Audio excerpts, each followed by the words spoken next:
We are doing our very first breakfast show here on Foundation FM. My name is Tara Kumar, and I am so excited because we are kicking off with the woman of the moment. And I'm not going to lie, I'm a bit gagged right now that she's on the show. Jade is on the show, everyone. Yes! How are you? Welcome. How's life? How are you getting on? Good. Feeling good? That's so loud. Yeah, I'm really good, thank you. Yeah.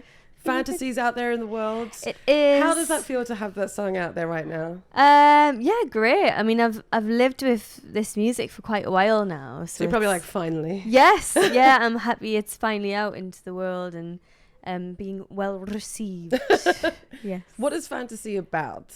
Fantasy is basically a kind of liberating, empowering song about, like sexual liberation, I suppose. It's about feeling comfortable enough with your partner or whoever you're with to explore all your kind of wildest fantasies. So, yeah.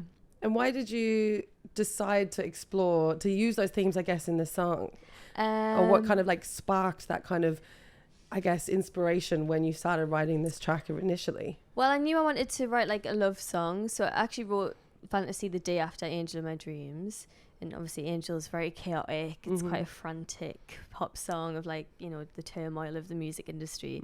So with Fantasy, I knew I wanted to write a love song, but like with a bit of a twist, I suppose, like not just so like cutesy and bit of spice. Yeah, a bit of spice. Yeah. And yeah, talking about love in a different way, I suppose. And it's actually my boyfriend's favorite song on the album because, yeah, it essentially is a love song, but there's nothing more lovely, is there, than feeling like safe enough with someone to like do whatever you want with them and to feel yourself, I guess. Consensually. Yeah, of course. But I guess that's what the song explores as well. Yeah. And what was his reaction when you played it for him first? Oh, he was buzzing off his tits. This isn't live, is it? No, but also we can say what we want. Like we can swear, you know, we can say whatever we lovely. want. So it's great. Yeah, no, he absolutely loved it. I mean, him and Mike Sabbath, the producer who I've worked a lot with on this record, they've got this like bromance going. So Mike can do like no wrong in Jordan's eyes. So yeah, when I played him Fantasy, he was just like elated because I guess it's really cool for him because he's got to see like my journey from like the sort of end part of the Little Mix stuff to then like finding myself. Like he's been a part of that whole process, and I guess when he hears that kind of music, it's like, oh my god, like he can hear that I'm really coming into my own and knowing who I want to be as an artist, and that's really exciting. And what's that journey been like for you, I guess, from that transition of Little Mix to now, you know, I guess finding yourself musically, listening to music, taking in, traveling, all these kind of things and the inspirations. What's that been like, and have there been any kind of standout moments for you? Yeah, I think it's been, well, it's quite tough at first, actually. You know, like being a part of Little Mix it was my life. Like my whole adult life was being in the group. So, you know, I know I took the longest out of the girls to sort of bring out any stuff because I just wanted to, take that time firstly to just live a slightly relatively normal life for a little bit. Just like be at home, like be able to spend time with my boyfriend, my dogs, go up north and see my family. And then like start to really think about, okay, what did I love even pre-Little Mix? What did I love to listen to as a little girl or as a teenager? Like what was I inspired by to even want to go into music in the first place? So that's really what I've like drawn from with my own music and my own record. But yeah, I do feel like the kind of, I guess the light bulb moment for me was when I wrote Angel, just because up until that point I'd written so much music. And I'd never quite landed on like the first one, and then when that was done, which I always describe Angel as like a Frankenstein like pop song of my favorite music, so like there's a bit of Eurovision in there, which we love. I mean, which is we love. But then like, you know, a bit of sort of Motown like love song energy, but then mixed with like Clubland classics, Cascada, Scooter, that sort of thing. So once I knew it was okay to do that and it sounded like me, that's when I feel like I was on a bit of a roll. And with Fantasy, there's a lot of disco elements. Love a bit of disco. You. Cher's on my t-shirt. Oh, we love Cher. Big fan. Yeah. So who are you listening to? Who are some disco icons that you were listening to that inspired this, or in general that you love, that maybe influenced you? I mean, Diana Ross is like my favorite artist like of all time. she is literally the reason why I learned to sing. I was wow. obsessed, and I just listened to all their CDs and videos, and teach myself how to sing through that. Her disco era was my favourite. So yeah, a lot of Diana, bit of Donna Summer, just that year of music. But then I feel like I've tried to make it, I guess, more up to date with my sort of speaky, singy stuff, and then lyrically, what I love to do as a writer is like kind of have a song that feels all like, oh, this is so lovely, but then when you hear it, you're like, oh, yeah, like, there's a dark undertone. yeah. So that's very much my vibe. And then in fantasy, like we have the outro moment as well, which I feel like gets a bit more housey and a bit more dancey, which is cool. That's probably one of my favorite themes of styles of music, and I always kind of refer back to Robin Dancing on My Own, because it's such a banger. Yes, you will be jumping around a club or jumping around wherever you are when that song comes on, but it's actually quite sad when you listen to the lyrics of it, and I think it's such a nice juxtaposition. I think for me, like as a pop music lover as well, that's the perfect way to feel. Like the perfect pop crying songs, on the dance floor. Yeah, like happy sad songs are my favorite. And I mean fantasy's not sad by any means, but I think you'll hear it a lot in my record of like touching on subjects that I might have experienced throughout my career or just in my personal life that can be sad at times, but then I'm like the instrumentation or the songwriting of it is a bit more upbeat, I suppose. Yeah. But we love Robin. Yeah. Now we have to talk about the music video. It is fucking iconic. Thanks. I couldn't listen, I'm a huge fan of pop, huge fan of music. So when your teasers were coming out, I was like, fuck, I can't wait for this. I'm so excited. David LaChapelle directed it. Like that's, it feels weird swearing on radio and being allowed to swear on radio, but that is fucking crazy. Obviously behind the likes of Dirty by Christina Aguilera, Britney Spears Every Time. How did that even come about? How does it feel? Like, tell me. It still doesn't feel real, to be honest, but like David is the mood board. Like at the beginning of our project, I mean, over the years, obviously he's created some of the best music videos of all time. A phenomenal photographer. So going into this, like when I would meet up with my creative director, we would always pick out like David LaChapelle books and images and be like, this is the vibe. And yeah, he basically like slid in my DMs, which is so I couldn't believe it. I remember messaging my stylist at the time. I was like, this is actually David LaChapelle. Wow. Verified account. Yeah, verified. He was like commenting on my pictures, being really lovely. I was like, oh my God. So when I was in LA, he invited me to his studio, just like hang out. And I walked in this, like, obviously it's iconic, walked in this huge studio, and he was just blasting Angel in My Dreams in the speakers, and he had like a mood board of just like images of me throughout the years, and I was like, what is going on? And we just got on really well. Like we had a mutual love for like the divas, like Diana Ross or Bette Midler, Barbra Streisand. Like we talked a lot about all the sort of, all the best divas. He loved like the Slow Angel version, and we watched it in his cinema room over and over again. It was a very bizarre, like, pinch me moment. And then I played in fantasy and said, I'd love if you would like to do this video. I mean, I've not got a Britney Spears budget, my lovely, but if you want to do it. And he was like, yeah, I'd love to. Wow. And that was that. So yeah, we shot the video in LA. It was a very quick turnaround. Really? Like, we flew out, shot the video, they started editing it straight away, and it went out that week. So it was very full-on process, but that, that's because he really wanted to do it. He managed to squeeze it in his schedule. He flew just from like the Louboutin show or something that he directed. So yeah, it was absolute bucket list, like pinch me moment, made even better by the fact that he is just lovely and he's been so supportive. And yeah, the fantasy video, that was that. We both wanted to do like that kind of disco vibe, but with a horror twist. Yeah. I feel like I've been asked this before. I didn't realize until I got asked that I do think I pull a lot from like horror movies with my visuals. I mean, I think a lot of old school horror movies are really camp. They're the best. They're camp, they're fabulous. Yeah. Like, the glam is always amazing. I don't know, like I find it really inspiring, and I love horror. It's my favorite genre. Really? Yeah. And you don't get scared? No, I mean I do, but I love it. But I think that is the thing. It's like, I think that's why it's inspiring, is those sort of movies always teeter on the edge of like camp and fabulous, but a bit pushing the boundaries a bit or scaring you or shocking you in some sort of way. And fantasy obviously does that. Very much so. I mean, they're very over the top and theatrical, which is what horror is. Have you seen the original Carrie? Yes, I have. That moment when the blood pours on her, it's the longest. I know. It's like, come on, babe, pour have you seen? It's like, but why not as well? It's the campness and like the drama of it all, like leading up to that moment. There's like slow mo shots, and it's like we know it's gonna happen, and then it happens, and then there's like more slow mo shots. I feel like, but I live for it. So yeah, it was the perfect. It was the perfect movie, I think, to replicate for that song. Well, like I'm not a fan of modern horror or modern scary movies. Okay. I love old ones because they're not as scary, because I just like, this is super gay and I love it. Like all of it, obsessed with. So like that, and I love the drama and the theatrical side of it. So that's why I love it. And I like that you have to use your imagination a bit more as well. But also it's like,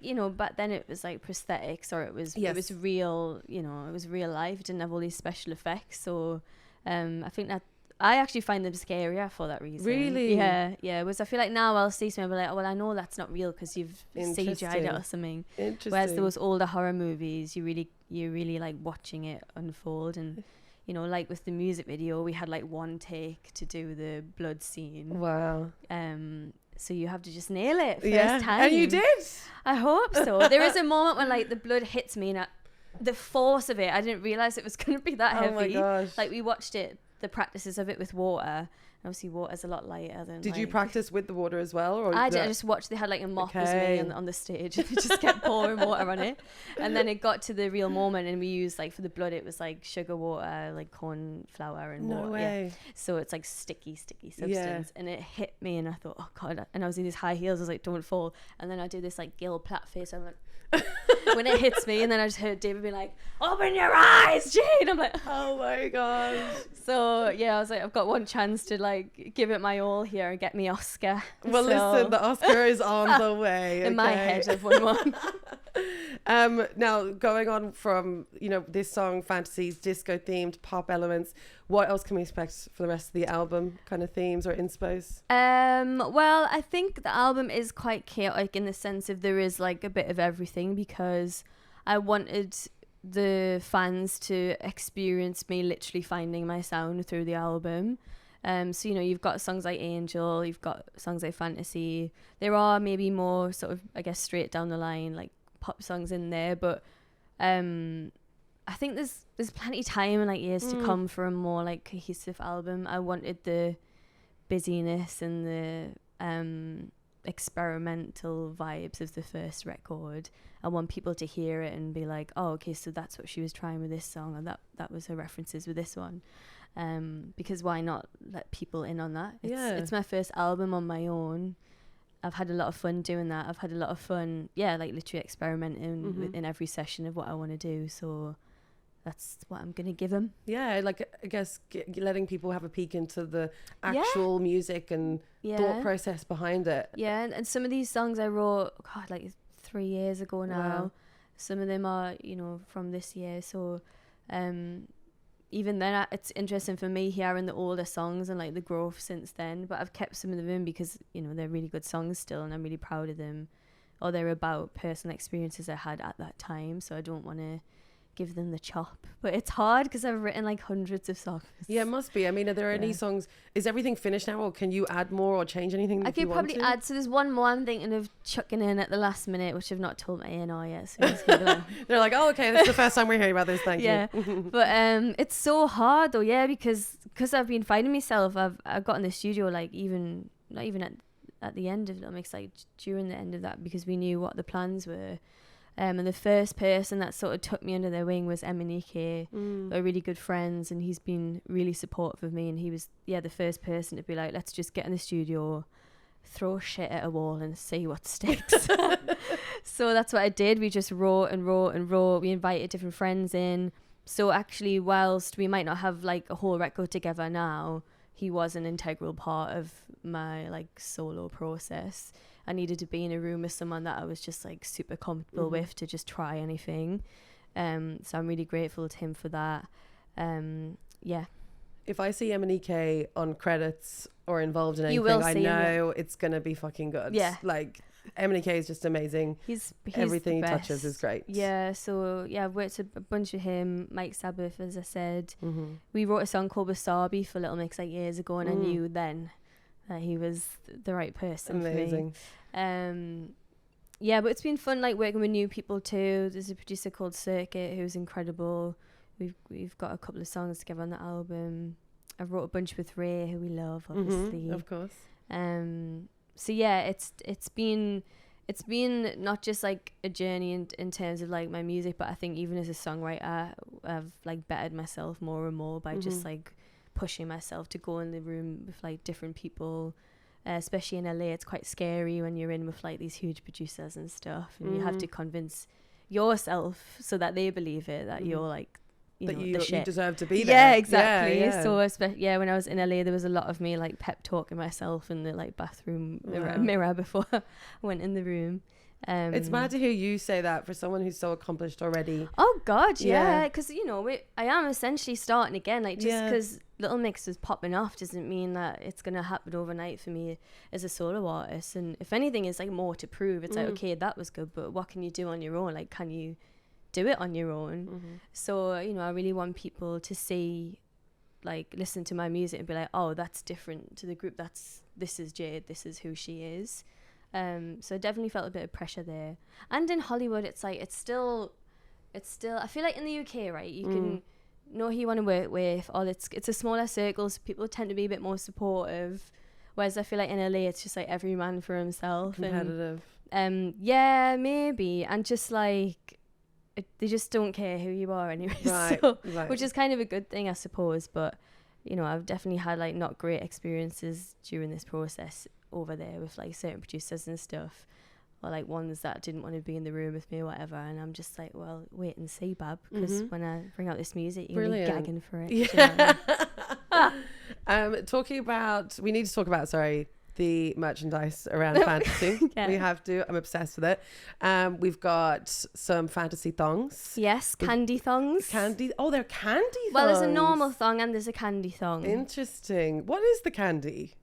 What's the candy? Like, is it like sweet? Like, if it's, I think it's like, like fabric. the like little beads. I understand. Sorry, I can just bite couldn't get them my head off. around that for a second. Can you tell I've not? Well, now I need to buy one because I've not had any Give it a interaction with go. candy thong. I have to give it a go. Yeah. We've got butt plugs in there as well. Love a butt plug. Yeah. So what was the inspiration behind doing that? I think that's deadly. Like, that's so cool. It's different, Well, the song is about exploring Of your course. sexual fantasies, and I've not seen many artists bring out a butt plug, so I thought I don't think so either. there's a first Might for be a everything. first. And yeah, so I collaborated with a friend of mine actually. He directed the Confetti music video and Heartbreak Anthem music video, Samuel Dueck, and he, brilliant director, but also hosts these like LGBTQ plus friendly like rave nights called Howl. And as well as that, he's got his own sort of lube and butt plug products. Yeah. No. So I knew straight away. He was the right business What partner. do I need? Yeah. I messaged him, was like, would you be up for like collaborating on like a little merch bundle for my song? And he was Deadly. like, absolutely, hun. Love it. So here we are. Here we are. Yeah. Now, before we finish, I've got quick fire Oh, love questions. it. Yeah. My first one is, if there was to be, and I think I might already know the answer to this now of what we've spoken about, if you were to be the lead in a movie reboot, what would it be? Oh my god. Oh, it would have to be a horror, I think. Which horrors do I love? Old school ones. You know what? I do this. I'm really not answering this quick fire, but I do really want. Like when Paris was in House of Wax. Okay. I want my little sort of fabulous moment where she's like, we're like, oh, I love. and it's so ridiculous. So like a fabulous cameo moment. Yeah, a cameo moment, I think, for sure. But I also love, like, I'd love to be Mimi in Rent. I loved when that came out. Or like a Gothica moment could be good. When Halle Berry did Gothica. Fab. Yeah. Okay, so another one, and this doesn't have to be quick fire. This can be in your own time fire. Not good at it. So this one is, what is your? You might need to grab your phone for this one. What's your last liked song on Spotify? Oh, well, I don't even know where my phone is, to be honest. Who's got my phone? So yeah, I don't even know how you see your top songs. I just got back in because my subscription ran out. So literally the day Fantasy was released, I tried to listen to it. It was like, you need to update your package. You I was are like, joking. I love it. I love it. Backbone's Iconic. up there because I hammered that obviously before Live Lounge. I had to listen to it over and over again. Oh yeah, literally I've got Disease up there, Backbone, Pump It Up Workout remix. Because when I work out, I have to have like Clubland classics. Yeah, no, same. Do you remember? I have to have Ibiza classics on when I'm in the gym. Do you remember the Pump It Up workout DVD? No. Okay, that makes me feel old. No, don't. Yeah. I'm definitely older than you. I just was in a different country, so maybe we didn't have that. It was like the era where like Davina McCall was doing a workout DVD. Yes. Do you know what I mean? All the Huns were doing their... Yes. And there was a Pump It Up one and it was Clubland Classics, and I absolutely hammered that one. Loved it. Fab. See, Davina didn't make it to my town in Australia. No, and really sad, but then I discovered her when I moved here, and I was like, I love that bitch. Yeah. So my next one for you is, what if, okay, this one was a bit of a tongue twister for me to put together, so bear with me. What would your DJ name be if it were based on your favorite snack? Maybe like, I mean, my boyfriend calls me Cookie Monster. DJ Cookie Monster. DJ Cookie Monster or DJ Honey Badger. I think DJ Honey Badger. Is it a bit cooler? Yeah, it's like I can see that on a merch. poster. Yeah. Yes, I can see it now. Yeah. So maybe that's it. What is, if there's a day that you could relive in your whole life again today, and if you had to pick right now, what would it be? It would be either the day me and the girls won our Brit Award for Best Group. Oh. That felt like the most perfect, like, full circle moment. Like we were like 10 years in and then we finally won that award, so that was pretty cool. Or the day that I was maybe signed as a solo artist. That was pretty special. And scary. Love it. But yeah, love it. My last one, the last thing that you googled. Oh, let's have a look, shall we? It's gonna be it might be something to do with Hun culture or something. I literally just updated my phone yesterday, so it might not remember my history. Oh, a dress for tonight, our little party. Yeah, that's so you're doing a Halloween themed fantasy party tonight? Yes, yes, with Foundation FM. Very excited for that. Yeah, I'm gonna kind of recreate the fantasy dress. Amazing. With your look, yeah. Iconic. But I love Halloween. I love dressing up. I just love the whole shebang. I did Mr. Bean last year. Yes, I remember. It was iconic. Yeah, it can't be beaten, to be honest. So no, I think I've had to go the opposite. So yeah. Amazing. So Jade, thank you so much for chatting with me. Thank you. It's been such a pleasure. So excited for this new journey for you. Thank you. Just delighted to have you as our first guest here on The Breakfast Show on Foundation FM. Honoured. Wow. Yeah, thanks so much. Thank you. Jade, everyone. Woo! Amazing.